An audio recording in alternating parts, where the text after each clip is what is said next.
Hello lads and lassies, welcome back to a brand new Darling in the Franxx reaction. This is episode 10.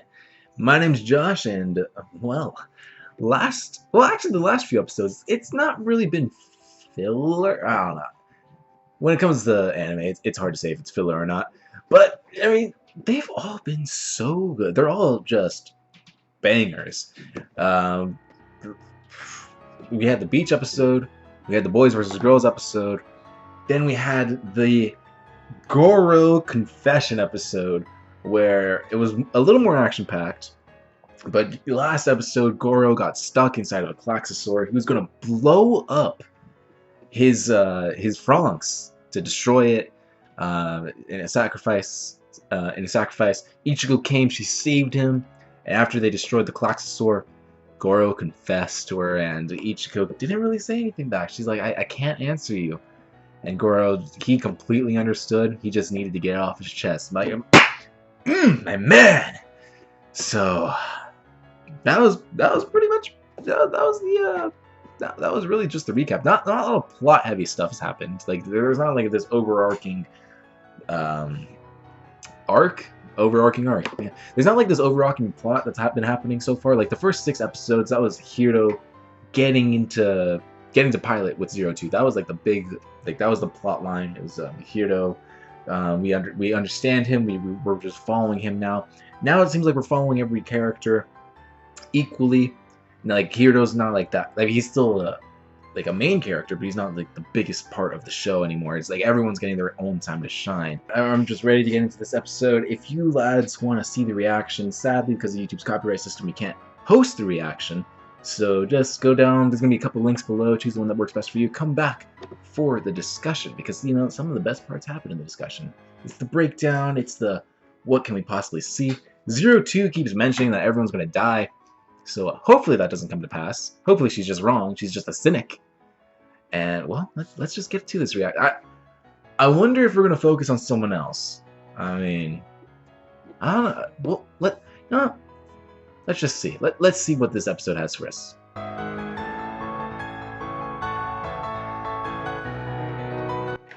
So I feel like this episode attempted to answer some questions, but it's meant to ask so many more. I am very confused right now. So Zorome is having like this nightmare at the beginning about him like getting either falling from the sun or getting too close to it.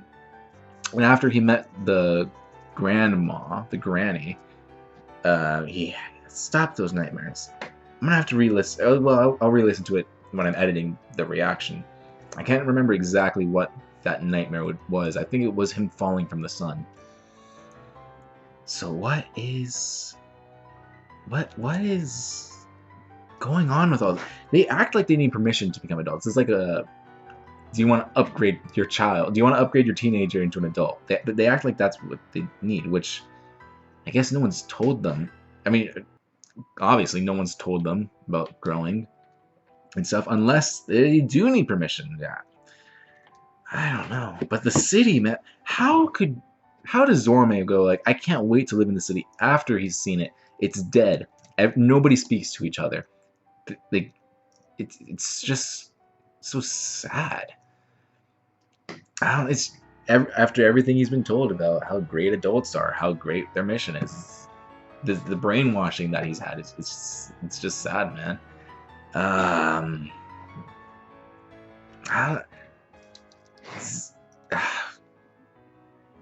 Infected children. Like the grandma was coughing because she said that she was talking too much. It was the most energy she spent in a long time. But could it be the infection? Why are they? Is it like them? Is it the parasites? Is like the magma not corrupting them? Is it radioactive? Is there like them finding the Klaxosaurs or something wrong with that? Like was the granny lying about being just tired? And she's infected now with something. Like, is she infected with a parasite? Is that why they're called parasite? But yeah, those guards, they said that they were infected, or like you infected shouldn't be here. And then they said there's just as much as victims as us. So what the heck, man? I just want answers. I don't need sleep. I need answers. The whole individual Franxx thing.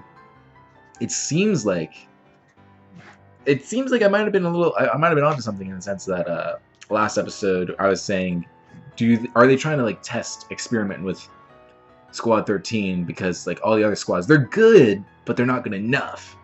And they were saying like Squad 13's advancing way faster than expected. So is it them having individualized Franxxes, individualized personalities?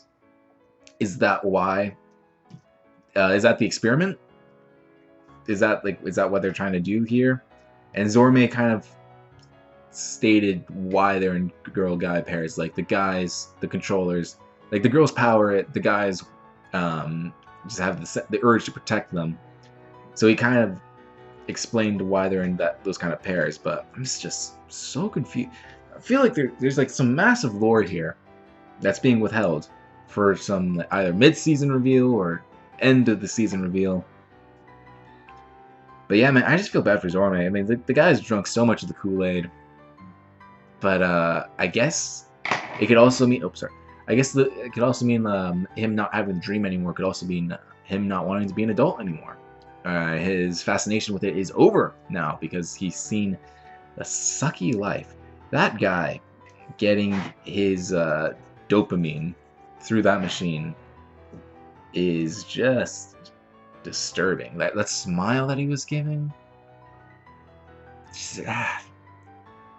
it's so many of the wrong vibes were in this episode, but all for the right reasons. And man, the council do not know how to reward children. Like, yes, an awards ceremony. There's only going to be like 5 people other than yourselves, and they're barely going to talk to you. They're just going to go, good job, goodbye. Man, it's just so weird. What happens to, like, where are these adults coming from? Who are they? What's their deal? What's their dealio? I'm just... after the last 2, because I watched 8 and 9 after, like, in succession. So like, I've just binged 3 episodes today. This one just was a real curveball. And it was a Zorome-centered episode. We got a like an everyone-centered episode. We got a girl-centered episode with the beach one. We got like an everyone. No, it was an Ichigo-centered episode with the beach one. We got kind of like an everyone's. No, Ichigo was the beach. The boys versus girls was Miku.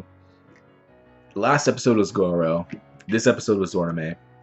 The whole first 6 episodes was sorry,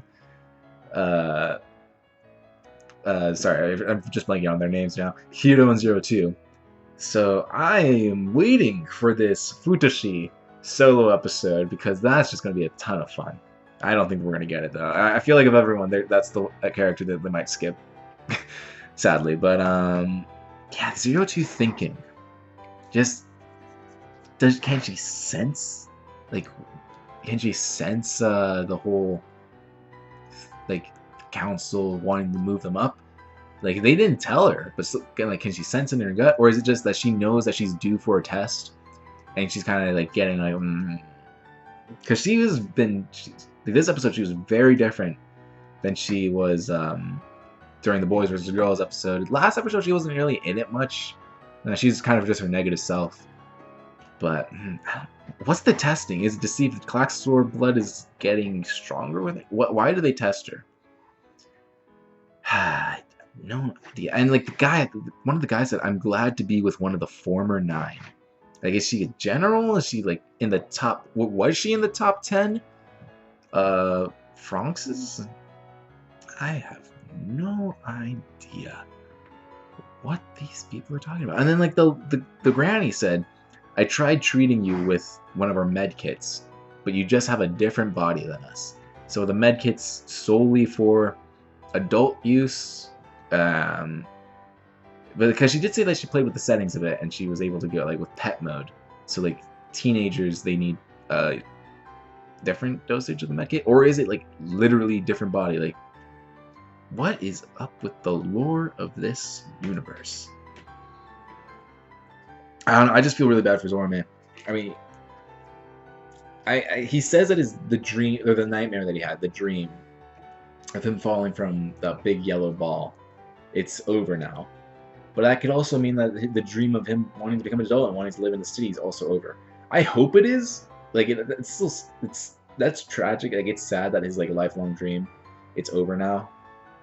But I think it'd be even sadder if after all of that, he's still like the Kool-Aid is still in him, and he's like, man, I can't wait to live in the city because that 02 is completely right. That city's awful. Like nothing bad happened in this episode. It was just two characters really sitting. But there's just so airy. Something's so wrong with everything that happened here. I'm so curious to see how all this is explained. What do they mean? Like the parasites are infected. That's why they probably call them parasites. Maybe. But the whole like, I feel like I know you. That thing. Could it have been like? Could she be his mom? Like these kids have to come from somewhere. So are they like farming these kids from the people that live in the city as their protectors? Or is she like oh, that would be interesting. Could she be Naomi? Like we haven't seen Naomi since episode 2. I think she actually might still be in a coma. I don't really remember what happened to her after any of that, but is she still in a coma? Could it be Naomi? Like the flashbacks, they don't really suggest that. It does suggest that he's met her before, and she said, I feel like this is the first time I've been meeting you. And she did know his code number. So if it's Naomi and they like rapidly age them, that would be, well, that's a horrifying reality. But I don't think it's Naomi. So she could just be like his mom that they gave up. Like she gave up her child to protect the world, and I don't know. Very curious if we're ever going to see this granny again, or if they're just going to, like, the secret police are going to kill her off because she talked too much. And then Zorome's code number. It's triple digit 666. That's a very on the nose code number. I don't know if like they do that, if they know that kind of stuff in Japan. But that's a very on the nose code number. So maybe it'll come back, some kind of reference, but I don't know.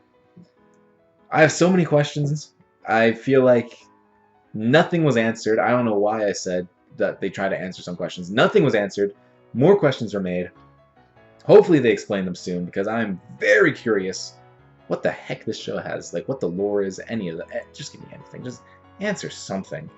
But yes, lads, if you like this reaction, if you like the discussion, make sure you hit the subscription. Make sure you hit that subscribe button, hit the notification bell, and hit the like button. Leave down a comment below. What did I miss? Did I miss anything at all?